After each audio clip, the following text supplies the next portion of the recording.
Welcome to Quantum Mechanics 1. तो chapter number 2 mathematical tools of quantum mechanics lecture number 3. तो आज का हमारा टॉपिक है linear vector space. Linear vector space mathematics का बहुत ही इम्पोर्टेंट फील्ड है, लेकिन हम इसको क्वांटम में एक लिमिटेड वे में यूज़ करेंगे.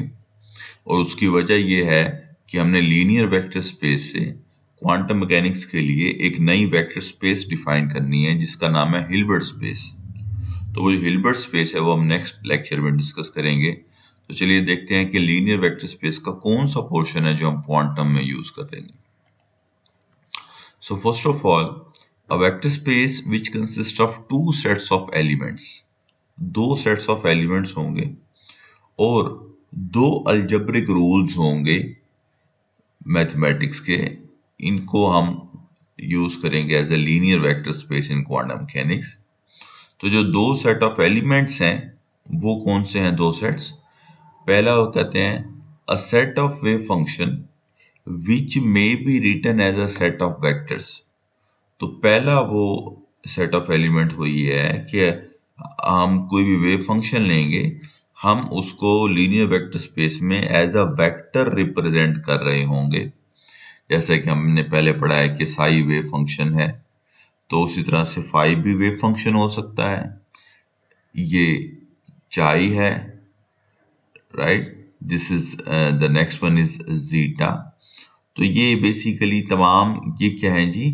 ये वेव फंक्शन है, ठीक है, लेकिन हम इनको लेंगे एज अ वेक्टर. नेक्स्ट है जी हमारे पास a set of eigen value. Eigen value होगा, ठीक है, which may be written as a set of scalars. तो वेव फंक्शन को हम ले रहे थे एज अ वेक्टर और आइगन वैल्यू को हम लेंगे as a scalar like a b c d anything.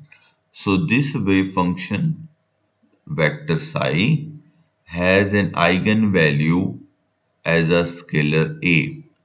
तो ये हैं जी टू सेट्स ऑफ एलिमेंट्स.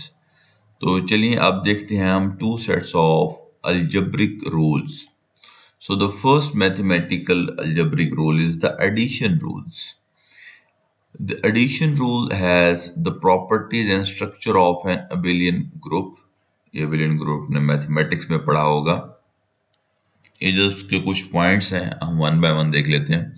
वो कहते हैं if psi and phi are vectors, ये दो वेक्टर्स हों, elements of a linear vector space, their sum psi plus phi is also a vector of the same space.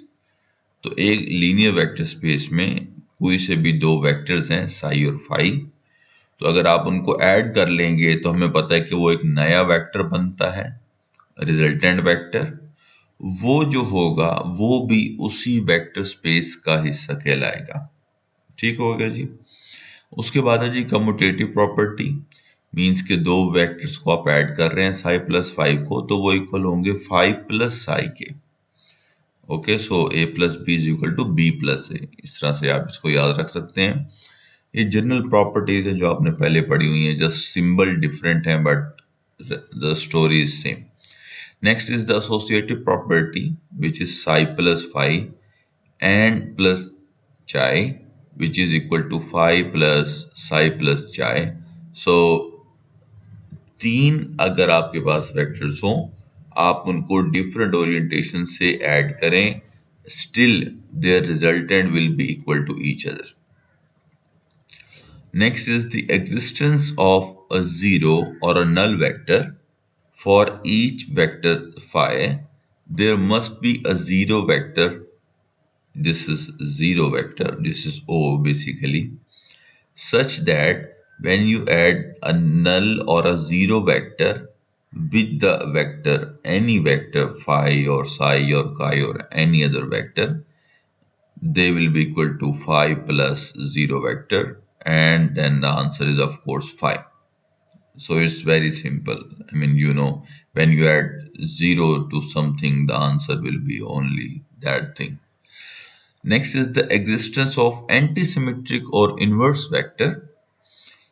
Each vector psi must have an antisymmetric vector minus of psi, antisymmetric mean उसका उलट होगा, right, such that जब आप उस vector को और उसके inverse या एंटीसिमेट्रिक वेक्टर को जब आप ऐड करेंगे ऑफ कोर्स, तो वो प्लस माइनस जो है वो किसके इक्वल हो जाएगा जी, जीरो के।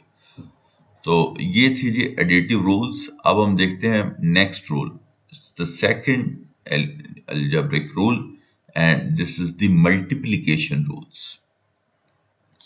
The multiplication of vectors by scalars, scalar can be real or complex numbers, ये एक जनरल कॉन्सेप्ट है, याद रखिएगा, has these properties।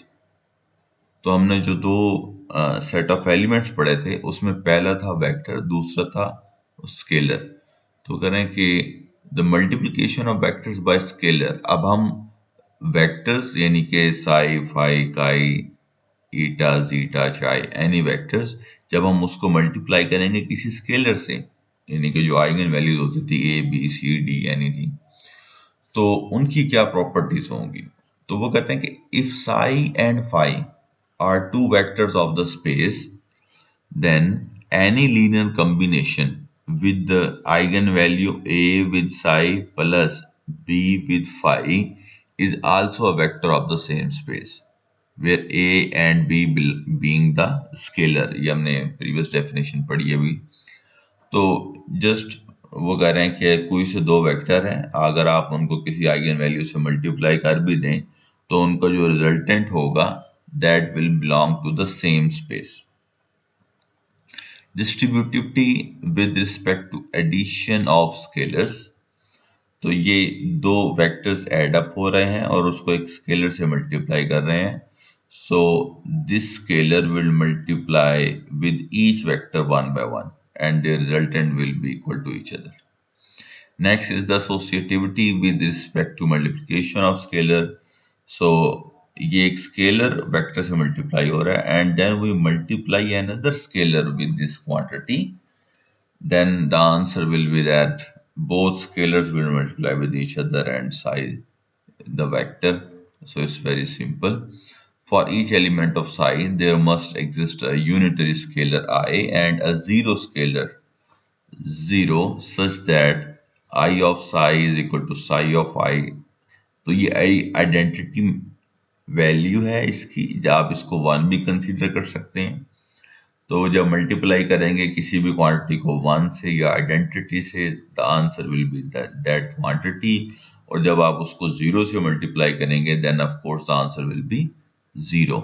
तो ये थे जी मल्टीप्लिकेशन रूल्स। सो ये लीनियर वेक्टर स्पेस के कुछ रूल्स हैं। वैसे तो लीनियर वेक्टर स्पेस बहुत ही ब्रॉड सब्जेक्ट है इटसेल्फ, बट हम इसमें ये कुछ रूल्स यूज करेंगे और इनकी बेसिस पर हम नेक्स्ट हिल्बर्ट स्पेस को डिफाइन करेंगे। So this is the end of the lecture. Comment below if you have any question. Thank you for your time.